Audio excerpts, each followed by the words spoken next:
जय गुरुदेव भगवान की जय। गुरु ब्रह्मा गुरु विष्णु गुरु देवो महेश्वरा गुरु साक्षात परम ब्रह्मा तस्मै श्री गुरुवे नमः। जय गुरुदेव भगवान की जय। ओम श्री परमात्मे नमः। अथ प्रथमो अध्याय एकमा श्लोक। जय गुरुदेव भगवान की जय। धृतराष्ट्र ने पूछा, हे संजय, धर्म क्षेत्र कुरुक्षेत्र में एकत्र युद्ध की इच्छा वाले मेरे और पांडव के पुत्र ने क्या किया? ज्ञान रूपी धृतराष्ट्र और संयम रूपी संजय के अज्ञान मन के अंतराल में रहता है। अज्ञान से आवृत मन धृतराष्ट्र जना अंधा है, किंतु संयम रूपी संजय के माध्यम से वह देखता है, सुनता है और समझता है कि परमात्मा ही सत्य है। फिर भी जब तक उसके उत्पन्न मोह रूपी दुर्योधन जीवित है, इसकी दृष्टि सदैव कौरवों पर रहती है, विकारों पर ही रहती है।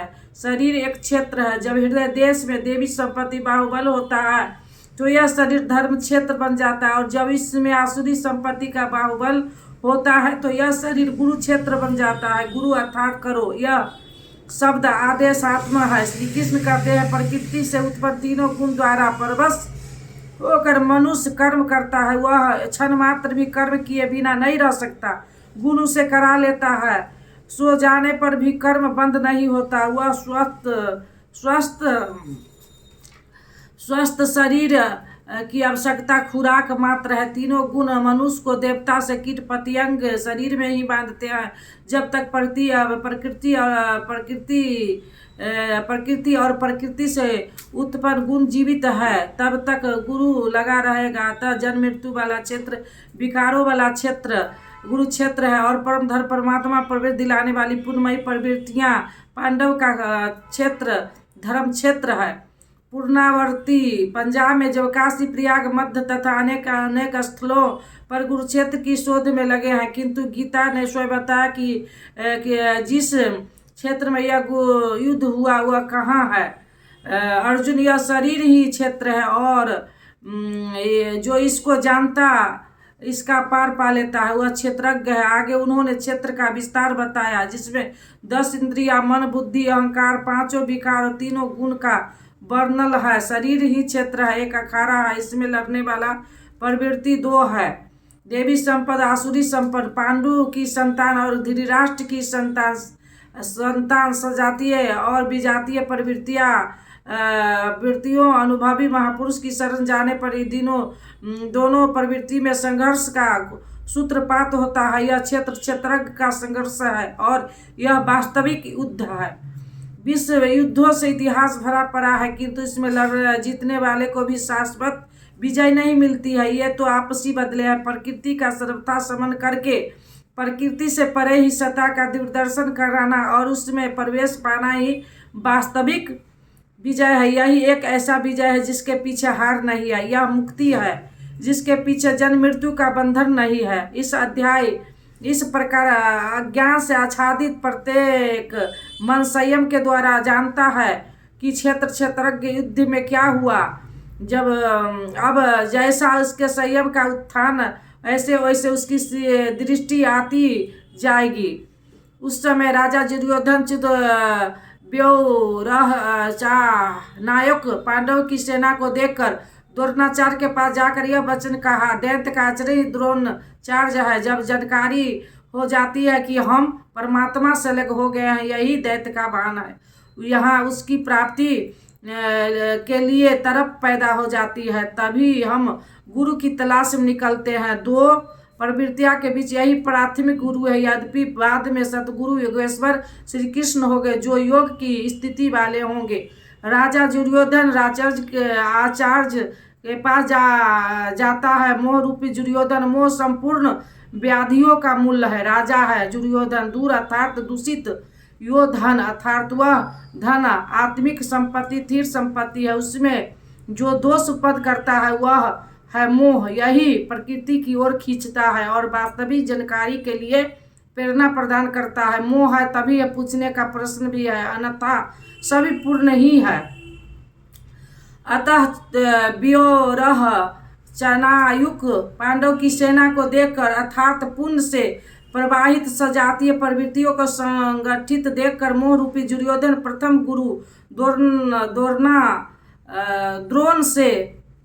द्रोण के पास जाकर यह कहा, हे आचार्य, अपने बुद्धिमान शिष्य द्रुपद पुत्र धूर्मन द्वारा व्यूहाकार खड़ी की हुई पांडवों के पुत्रों की इस भारी सेना को देखिए। शास्त्राचल पद में आस्था रखने वाला दृढ़ मन की ध्रुवन है।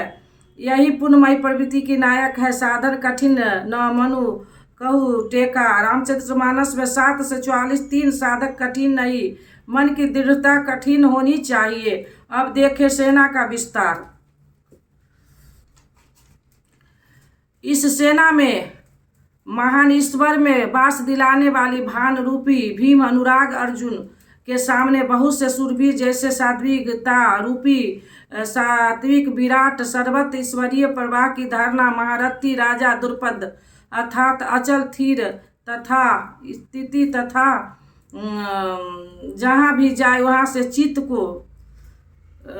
को खींचकर इष्ट में स्थिर करना। काशीराज काया रूपी काशी में ही वह साम्राज्य है। स्थूल सूक्ष्म और कारण शरीरों पर विजय दिलाने वाला पूर्वजित कुंती भोज कर्तव्य से भव पर विजय नरों में श्रेष्ठ अर्थात सत्य व्यवहार। जय गुरुदेव भगवान की जय। 5 श्लोक डेली पढ़ना है प्रथमो अध्याय का। आज 5 श्लोक समाप्त हुआ। जय गुरुदेव भगवान की जय। अब दे दो गीता ज्ञान मिटे ज्ञान गुरुजी हमारे, हम आए शरण तुम्हारे। बालकपन खेलन में खोया, जब निंद्रा में तू सोया। भय वृद्धित हो गई जर्जर कत हमारे, हम आए शरण तुम्हारे। भय वृद्धित हो गई जर्जर कत हमारे, हम आए शरण तुम्हारे।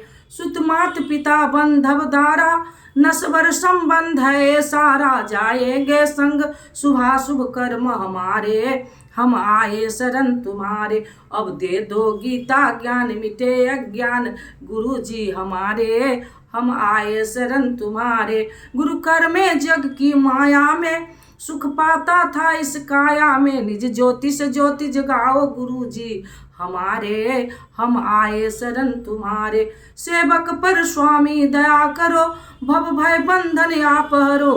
कर्मों के दोष न देखो आप हमारे, हम आए शरण तुम्हारे। अब दे दो गीता ज्ञान मिटे अज्ञान गुरुजी हमारे, हम आए शरण तुम्हारे।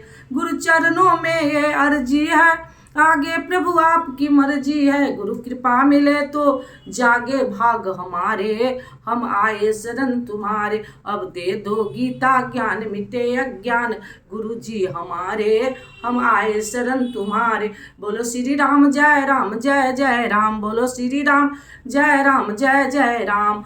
मंगल भवना मंगलहारी, द्रबहु सो दशरथ अजिर बिहारी। जो तुम जानहु अंतर्यामी, पुरबहु मोर मनोरथ स्वामी। अब प्रभु कृपा करहु एहि भांति, सब तजी भजन करब दिन राति। बोलो श्री राम जय राम जय जय राम। बोलो श्री राम जय राम जय जय राम। जय गुरुदेव भगवान की जय। ओम परमात्मे नमः। ओम ओम ओम।